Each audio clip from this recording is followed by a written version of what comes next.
గౌరవ ముఖ్యమంత్రి చంద్రబాబు నాయుడు గారి నాయకత్వంలో జరిగిన కేబినెట్ మీటింగ్స్లో 21 సబ్జెక్టులు చర్చించడం జరిగింది. దాంట్లో మొట్టమొదటిది జల్ జీవన్ మిషన్. గత ప్రభుత్వం చేతకానితనం మూలంగా, అనుభవ రాహిత్యం మూలంగా, దుష్పరిపాలన మూలంగా రాష్ట్రం ఏ విధంగా నష్టపోయిందో ఈ జల్ జీవన్ మిషన్ పథకం ఒక గొప్ప ఉదాహరణ అని చెప్పేసి మనం చేస్తా ఉన్నాను. ఎందుకంటే దాదాపు 77,917 పనులు, 26,824 కోట్ల రూపాయలు. కేంద్ర ప్రభుత్వం రాష్ట్రంలో లక్షలాది మంది ప్రజలకి త్రాగునీరు మంచి పరిశుభ్రమైన త్రాగునీరు అందించాలని కేంద్ర ప్రభుత్వం శాంక్షన్ చేయడం జరిగింది. ఇన్ని 77,917 పనులు, 26,824 కోట్ల రూపాయలు. కొన్ని రాష్ట్రాలైతే 1,00,000 నుంచి 1,50,000 కోట్ల రూపాయలు ఈ పథకం కింద కేంద్ర ప్రభుత్వం నుంచి జల్ జీవన్ మిషన్లో తీసుకున్నాయి. 1,00,000 నుంచి 1,50,000 కోట్ల రూపాయలు. మనకంటే చిన్న రాష్ట్రమైన కేరళ రాష్ట్రం 70,000 కోట్ల రూపాయల దాకా తీసుకుంది, ప్రతిపాదనలు పంపించింది. మన ప్రభుత్వం ప్రతిపాదనలు కేవలం 26,000-25,000కు పంపిస్తే సరే 26,824 కోట్ల రూపాయలు కేటాయించడం జరిగింది. దాంట్లో కూడా కేవలం 4,000 కోట్ల రూపాయల వరకు మాత్రమే ఖర్చు పెట్టగలిగింది. ఎందుకంటే అందరూ మాట్లాడుతూ ఉన్నారు ఏం జరిగింది, ఏ నష్టం జరిగింది అని చెప్పేసి. ఇటువంటి నష్టాలు కనుక పరిశీలించినట్లయితే కోకొల్లలు. దీని మూలంగా లక్షలాది మంది ప్రజలు పరిశుభ్రమైన నీటికి దూరం అయ్యారనే విషయాన్ని తెలియజేస్తా ఉన్నాను నేను. దీనికి సంబంధించి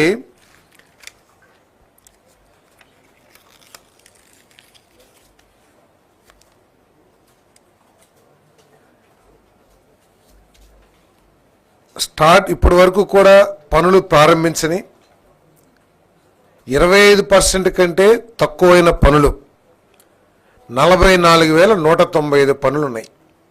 వాటి విలువ 11,400 కోట్ల రూపాయలు. వాటిని టెండర్స్ని క్యాన్సిల్ చేసి మళ్ళీ టెండర్లో పిలిచే విధంగా అనుమతి ఇవ్వటం జరిగిందని చెప్పేసి మనం చేస్తాం. అదేవిధంగా 33,717 ప్రాజెక్టులు వివిధ దశల్లో ఉన్నాయి. పైపులు సప్లై చేస్తాం కానీ లేదా కొంత పని ప్రారంభించడం కానీ వాటన్నిటినీ కూడా నిర్దిష్ట సమయంలో పూర్తి చేయడానికి అనుమతి మంజూరు చేయడం జరిగిందని చెప్పేసి మనం చేస్తాం. దీంట్లో ప్రధానంగా 3 ప్రాజెక్టులు: పులివెందుల్లో త్రాగునీటి ప్రాజెక్టు, అదేవిధంగా ద్రోణాచలం, ఉద్దానం. అంటే ఇక్కడ తీవ్ర నీటి సమస్యలు ఉన్నాయి కాబట్టి ఈ ప్రాజెక్ట్స్ని కంటిన్యూ చేసి కంప్లీట్ చేయాలని చెప్పేసి మరి నిర్ణయించడం జరిగింది. అదేవిధంగా అస్తవ్యస్తంగా ప్లాన్ చేయబడ్డ జల్ జీవన్ మిషన్ పనులన్నింటినీ కూడా పునః పరిశీలించి అక్కడ ప్రజల అవసరాల కోసం, తర్వాత ఒక సస్టైనబుల్ నీటి వనరుల్ని పరిశీలించి భవిష్యత్తులో ఎటువంటి సమస్య రాకోకుండా ఈ ప్రాజెక్టుల్ని మళ్ళీ తిరిగి ఎస్టిమేట్ చేయడానికి లేదా డిజైన్ చేయడానికి నిర్ణయం తీసుకుందని చెప్పేసి మనం చేస్తున్నాం. దీంట్లో గత ప్రభుత్వం ఎంత నిర్లక్ష్యంగా వ్యవహరించిందంటే, ఈ జల్ జీవన్ మిషన్ యొక్క ముఖ్య ఉద్దేశం ఏంటంటే సస్టైనబుల్ వాటర్ సోర్స్, నదులు కానివ్వండి, లేకపోతే రిజర్వాయర్స్ కానివ్వండి, లేకపోతే చెరువులు కానీ సర్ఫేస్ వాటర్ కానివ్వండి, వీటి ద్వారా త్రాగునీటి వసతి ఏర్పాటు చేయాలి. ఎందుకంటే ఇది పర్మనెంట్, తర్వాత కొంత ప్యూరిటీ వాటర్ ఉంటుంది. కానీ ఈ ప్రభుత్వం బాధ్యతారహితంగా బోర్లు వేసేసి ఆ బోర్లతోనే అదే నీటిని, ఎందుకంటే ఎండిపోయే అవకాశం ఉంటుంది. సో ఇవన్నీ కూడా ఆలోచన చేయకోకుండా చేయటం ఈ జల్ జీవన్ మిషన్ని పూర్తిగా వినియోగించుకోలేకపోవటం గత ప్రభుత్వం యొక్క ఫెయిల్యూర్ అని చెప్పేసి కూడా నేను మనవి చేస్తా ఉన్నాను నేను. తర్వాత అత్యంత ముఖ్యమైన నిర్ణయాలు ఏమిటంటే, అమరావతి, ఇప్పటి వరకు డోలాయమానంలో ఉన్న అమరావతి గత ప్రభుత్వ నిర్వాహకం మూలంగా కానివ్వండి, తీసుకున్న అసంబద్ధ నిర్ణయాల మూలంగా కానివ్వండి, ఈ రాష్ట్రానికి రాజధాని లేకుండా పోయిన విషయం రాష్ట్ర ప్రజలందరూ కూడా తెలుసు. ఈ కూటమి ప్రభుత్వం, చంద్రబాబు నాయుడు గారి నాయకత్వంలోని ప్రభుత్వం ఈ అమరావతిని ఇంటర్నేషనల్ స్టాండర్డ్స్తో తెలుగు వారందరూ కూడా, ఆంధ్రప్రదేశ్లో తెలుగు వారందరూ కూడా గర్వపడే విధంగా 3 సంవత్సరాల్లో పూర్తి చేయాలని కట్టుబడి ఉందని చెప్పేసి మీకు మనవి చేస్తా ఉన్నాను. దాంట్లో భాగంగానే మరి ఇప్పటికే వరల్డ్ బ్యాంకు, ఏడీబీ నిధులు మన లోన్ను శాంక్షన్ చేయటం, అదేవిధంగా హడ్కో ద్వారా 11,000 కోట్ల రూపాయలు, మరి కేఎఫ్డబ్ల్యూ జర్మనీ ఫైనాన్స్ కంపెనీ, ఆ కంపెనీ ద్వారా ఒక 5,000 కోట్ల రూపాయలు రుణాలు తీసుకుంటానికి ఏపీసీఆర్డీఏకి ప్రభుత్వం ఆమోదం తెలిపింది, పర్మిషన్ ఇచ్చింది. ఈ నిధులతో 45 పనుల్ని, ఇంజనీరింగ్ పనుల్ని, దాంట్లో ఐఏఎస్ ఆఫీసర్స్ క్వార్టర్స్ కానివ్వండి, గెస్టెడ్ ఆఫీసర్స్ క్వార్టర్స్ కానివ్వండి, క్లాస్ 4 ఎంప్లాయీస్ క్వార్టర్స్ కానివ్వండి, అదేవిధంగా ఈ ఫ్లడ్ మిటిగేషన్, వరద నివారణ కార్యక్రమాలు కానివ్వండి, ఇంకా రోడ్స్, ఇన్ఫ్రాస్ట్రక్చర్, వీటన్నిటికీ 45 పనులు వాల్యూ 33,137.98 కోట్ల రూపాయలతో చేపట్టడానికి ప్రభుత్వం ఏపీసీఆర్డీఏకి అనుమతి మంజూరు చేసిందని చెప్పేసి నేను మనవి చేస్తాను. అదేవిధంగా ఏపీ రియల్ ఎస్టేట్ అప్పీలేట్ ట్రిబ్యునల్లో 14 పోస్టుల మంజూరు కోసం చేసిన ప్రతిపాదనను కూడా కేబినెట్ ఆమోదించిందని చెప్పేసి తెలియజేస్తా ఉన్నాను నేను. అదేవిధంగా గ్రామకంఠం భూముల సర్వే మరియు రికార్డింగ్, గత ప్రభుత్వం 6,688 గ్రామాల్లో రీసర్వే చేస్తే దాదాపు 1,95,000 గ్రీవెన్సెస్ ప్రభుత్వానికి వచ్చినాయి. దాంట్లో 48,899 స్ప్లిట్టింగ్ కోసం, అంటే జాయింట్ ల్యాండ్ పార్సల్ మ్యాప్స్ ఏదైతే ఉన్నాయో వాటిని స్ప్లిట్టింగ్ అంటే సబ్ డివిజన్ చేయటం కోసం అర్జీలు రావటం జరిగింది. వాటికి నిర్దిష్ట సమయం లోపల వాటిని సబ్ డివిజన్ చేసేసి దానికి 550 రూపాయలు ఫీజు చెల్లించాలి. ఆ ఫీజు చెల్లించుకోకుండా తీసుకున్న నిర్ణయాన్ని కేబినెట్ ఆమోదించిందని చెప్పేసి మనం చేస్తాను.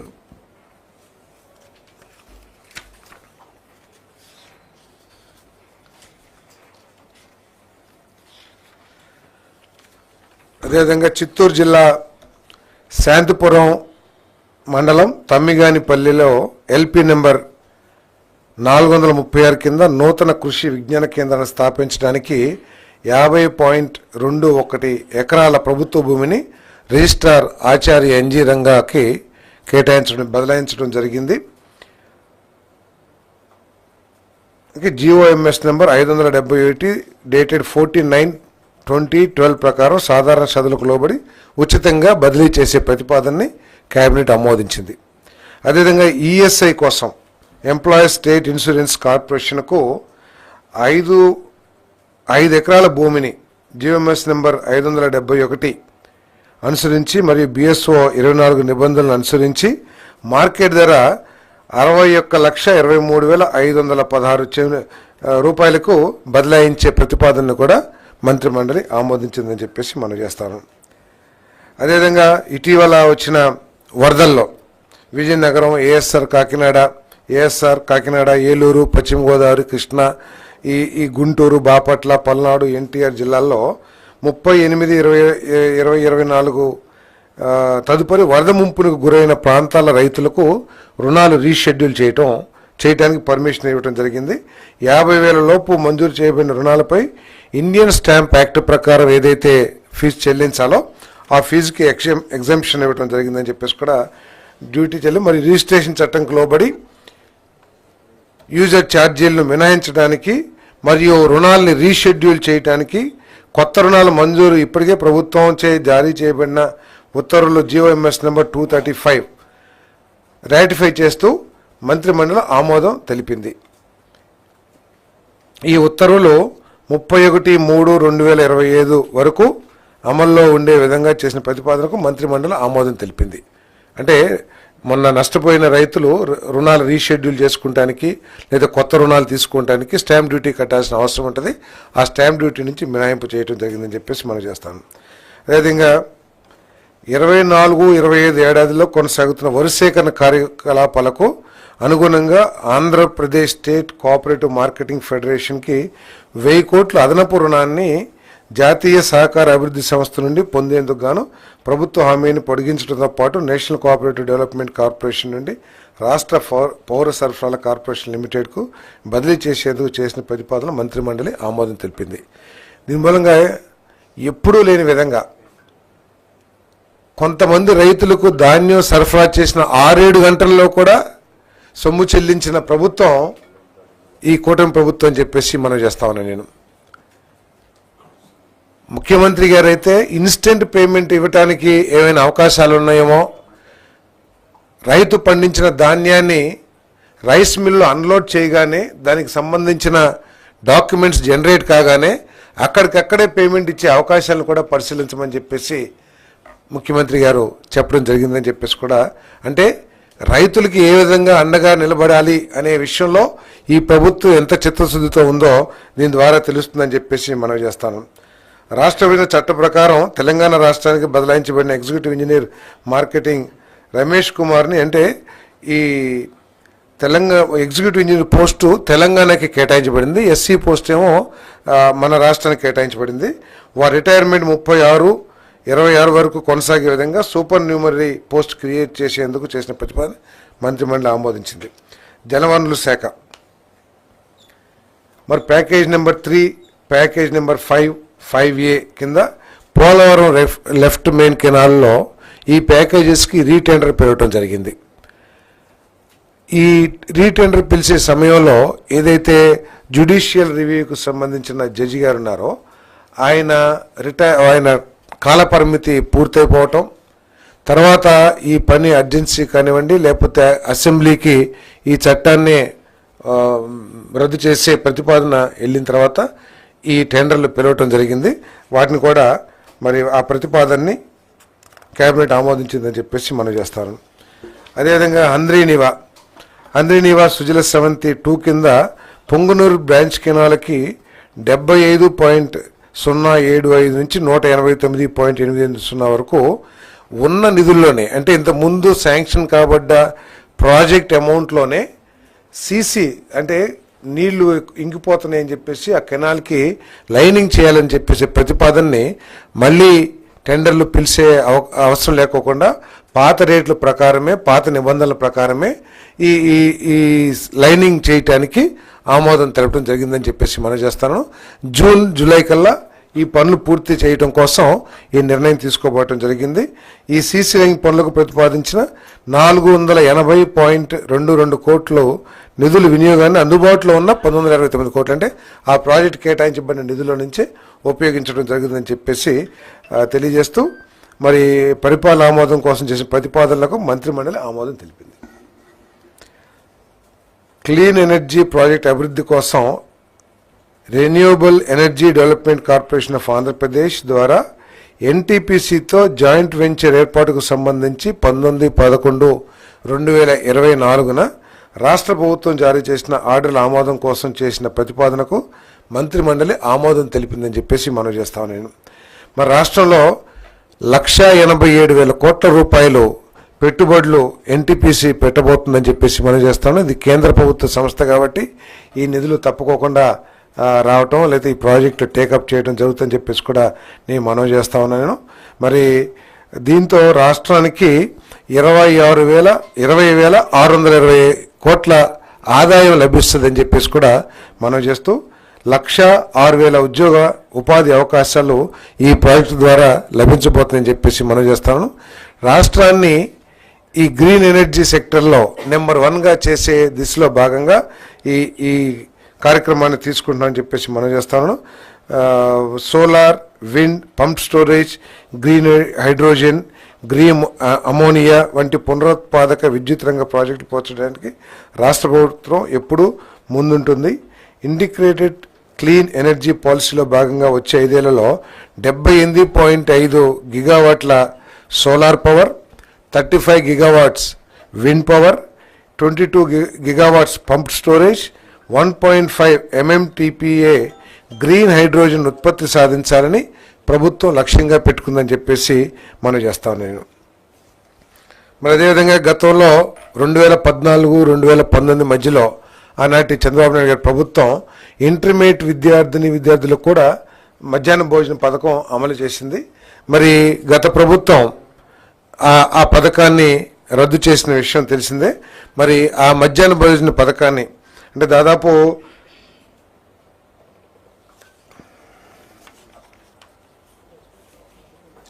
475 గవర్నమెంట్ జూనియర్ కాలేజెస్లో మొదటి ఏడాది 27.39 కోట్లు, రెండో ఏడాది 85.84 కోట్ల బడ్జెట్ అంచనాలతో 2024 డిసెంబర్ నుండి ఈ ఇంటర్మీడియట్ స్టూడెంట్స్కి మధ్యాహ్న భోజన సదుపాయం కలిపే కార్యక్రమాన్ని కేబినెట్ ఆమోదించిందని చెప్పేసి మనం చేస్తాను. 300 కాలేజీలు ఉన్నత పాఠశాల ప్రాంగణాలతో కలిసి ఉన్నాయి. అంటే ఇప్పటికే ఉన్న ఏదైతే కుకింగ్ ఏజెన్సీస్ ఉంటాయో వాటి ద్వారానే భోజన ఏర్పాట్లు చేయడం జరుగుతుంది. ఎందుకంటే అక్కడ ఆల్రెడీ కుకింగ్కి సంబంధించిన ఇన్ఫ్రాస్ట్రక్చర్ ఆల్రెడీ ఉంది కాబట్టి మిగిలిన 175 కాలేజీలకు సమీపంలోని స్కూల్స్ నుంచి పంపిస్తాం, లేదా వాటికి ఏం అరేంజ్మెంట్ చేయాలో అవన్నీ కూడా చేస్తారని చెప్పేసి మనం చేస్తాను నేను. ఈ పథకాన్ని పునరుద్ధరించడం మూలంగా 141 విద్యార్థులకి ఉపయోగం జరుగుతుందని చెప్పేసి మనం చేస్తాం. ఎందుకంటే ఈ కాలేజీల్లో గవర్నమెంట్ జూనియర్ కాలేజెస్లో పేద కుటుంబాలకు సంబంధించిన విద్యార్థులు ఎక్కువగా చదువుకుంటూ ఉంటారు. వాళ్ళ డ్రాప్ అవుట్స్ని తగ్గించడానికి, వాళ్ళ పాస్ పర్సంటేజ్ని పెంచడానికి, వారికి ఎడ్యుకేషన్ మీద ఇంకా ఎక్కువ ఇంట్రెస్ట్ కల్పించడానికి ఈ నిర్ణయం తీసుకున్న జరిగిందని చెప్పేసి మనం చేస్తాను. అదేవిధంగా ప్రభుత్వ జూనియర్ కాలేజీల ఫస్ట్ సెకండ్ ఇయర్ విద్యార్థులతో పాటు రాష్ట్రంలోని కస్తూర్బా గాంధీ బాలికా విద్యాలయాలు, ఏపీ మోడల్ స్కూల్స్, రెసిడెన్షియల్ విద్యా సంస్థలు మరియు హై స్కూల్ ప్లస్ విద్యా సంస్థలకు 32.45 కోట్ల వ్యయంతో 2025-26 విద్యా సంవత్సరం నుండి సర్వేపల్లి రాధాకృష్ణన్ విద్యార్థి మిత్ర కింద పాఠ్యపుస్తకాలు, వృత్తిపరమైన పాఠ్యపుస్తకాలు, పోటీ పరీక్షల మెటీరియల్స్, రికార్డ్ బుక్స్, నోట్బుక్లు కొనుగోలు చేసి సరఫరా చేసే ప్రతిపాదనకు మంత్రిమండలి ఆమోదం తెలిపింది. ప్రభుత్వ జూనియర్ కాలేజీలు కేవలం ఇంటర్ ఎడ్యుకేషన్కే పరిమితం కాగా ప్రైవేట్ జూనియర్ కాలేజెస్లో పోటీ పరీక్షలకి, జేఈఈ వీటన్నిటికీ కూడా కోచింగ్ ఇస్తున్న విషయం మనకు తెలిసిందే. మరి వీటి పట్ల ఈ కోచింగు తర్వాత ఈ జేఈఈ ఎగ్జామ్స్ పట్ల తల్లిదండ్రులు, గవర్నమెంట్ స్కూల్లో చదివే పిల్లల తల్లిదండ్రులు కూడా ఎక్కువగా ఇంట్రెస్ట్ చూపిస్తాం.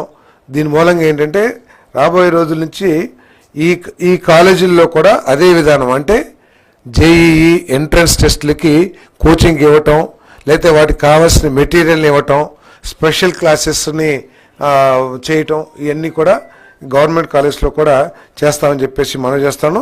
వాటికి కావాల్సిన కిట్స్ కూడా, వాటి తర్వాత ఎడ్యుకేషన్ మెటీరియల్ కూడా, ఎగ్జామ్ మెటీరియల్ కూడా అన్నీ కూడా ఈ స్టూడెంట్స్కి ఇచ్చే విధంగా ప్రభుత్వం చర్యలు తీసుకుంటుందని చెప్పేసి మనం చేస్తూ, మరి ముఖ్యంగా క్వాలిటీ ఎడ్యుకేషను, తర్వాత మోరల్, ఇవన్నీ కూడా పెట్టాలని చెప్పేసి ముఖ్యమంత్రి గారు morals, values, extra curricular activities, dignity of labour, holistic education, వీటి కోసం కావాల్సిన కరిక్యులంను ఏర్పాటు చేస్తాం. కానీ అదేవిధంగా చాగంటి కోటేశ్వరరావు గారు ఎవరైతే అడ్వైజర్ ఉన్నారో వారితో ప్రత్యేకంగా ఈ మోరల్స్ మీద, వీటి మీద కూడా ఉపన్యాసాలు ఇప్పించాలని చెప్పేసి కూడా ప్రభుత్వం నిర్ణయించింది.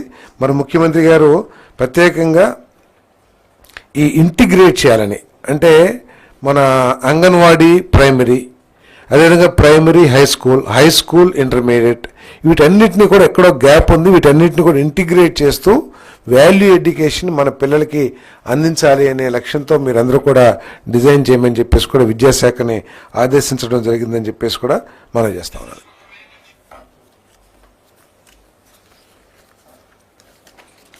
ఓకే,